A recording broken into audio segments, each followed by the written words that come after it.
The next question goes to you for this round. Would you have voted in favor of the recent gun control bill passed in Congress, and what will you specifically do to reach across the aisle to address gun violence? You have 60 seconds.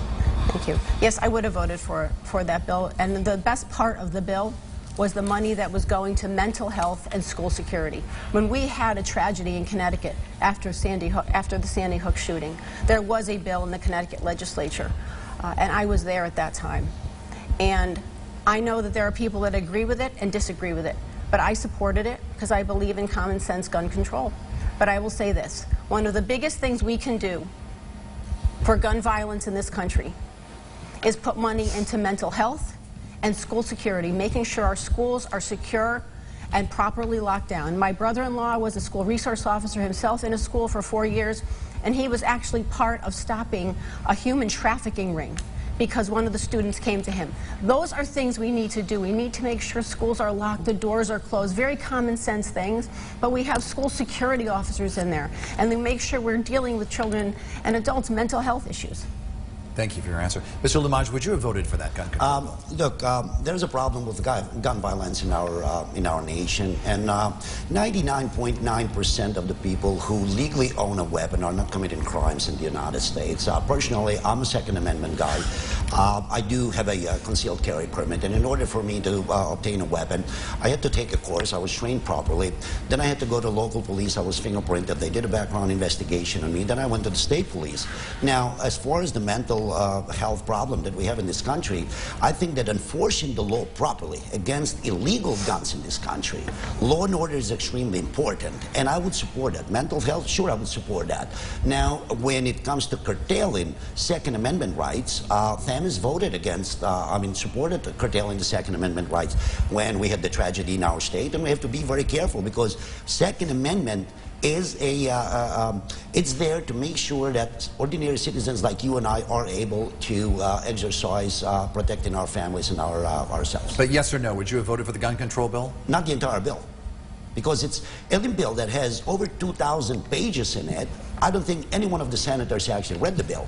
And I asked this question to one of our journalists who asked me a question regarding this before, and I said, did you read it? None of them read it. They didn't know the details. Mrs. Levy, you have 60 seconds to answer that question. Yes, well, my heart is always with the victims and the families of who have been affected by those horrible massacres perpetrated by evil monsters.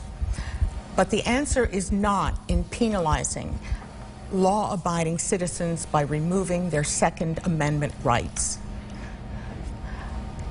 The answer is in securing our schools, increasing the funding for mental health, training our local police. There was great human error and human failure in Uvalde, but in Indiana, at the shopping center, it was a legal gun owner who stopped an even worse massacre.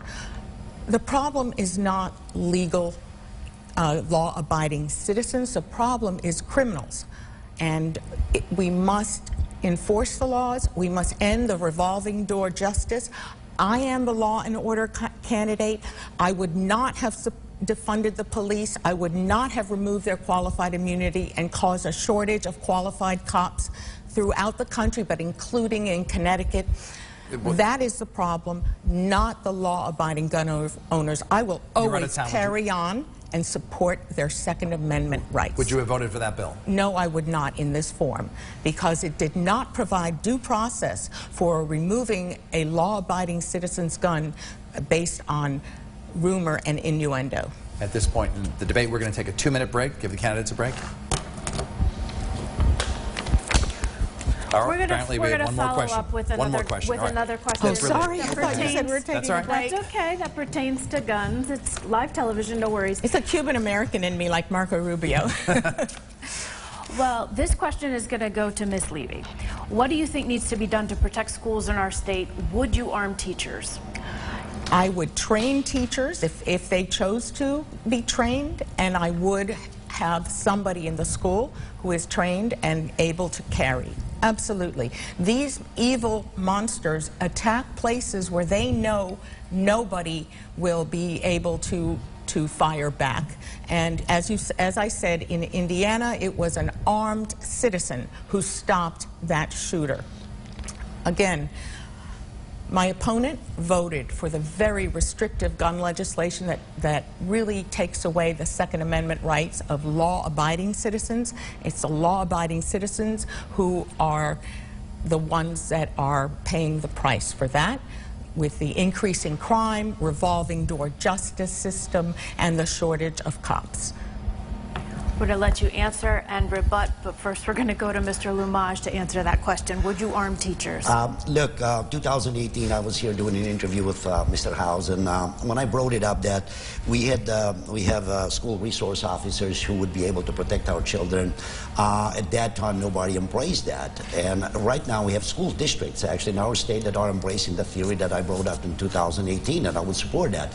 We have retired police officers who serve the community who would be willing to protect our children.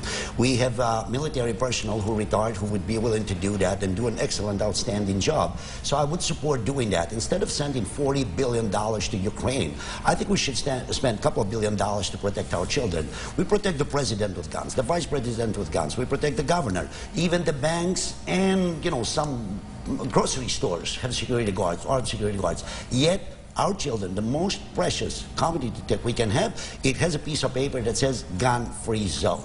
They deserve better than that. So I would support arming, having school resource officers who would protect our children.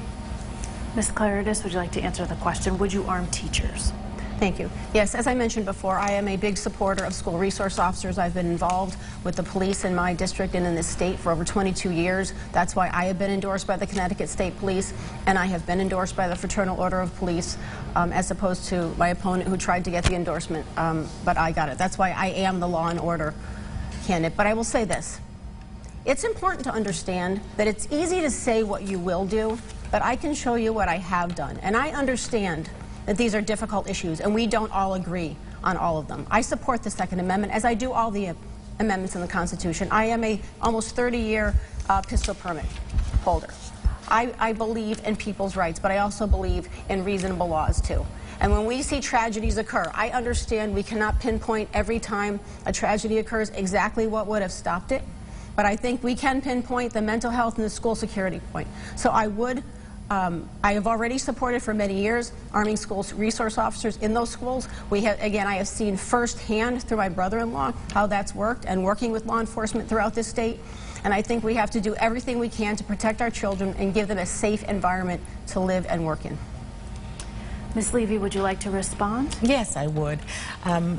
While my opponent does have the support of the organized union, I have support from the rank and file in many police departments, and I'm very proud to have their personal support. Again, we will not solve this problem by infringing on law-abiding citizens' right to carry arms, to own guns. I am a very proud member of CCDL and the NRA. We shoot as a family, we own guns, and I will always support the Second Amendment rights of law-abiding citizens. Thank you for your answers. Now we're going to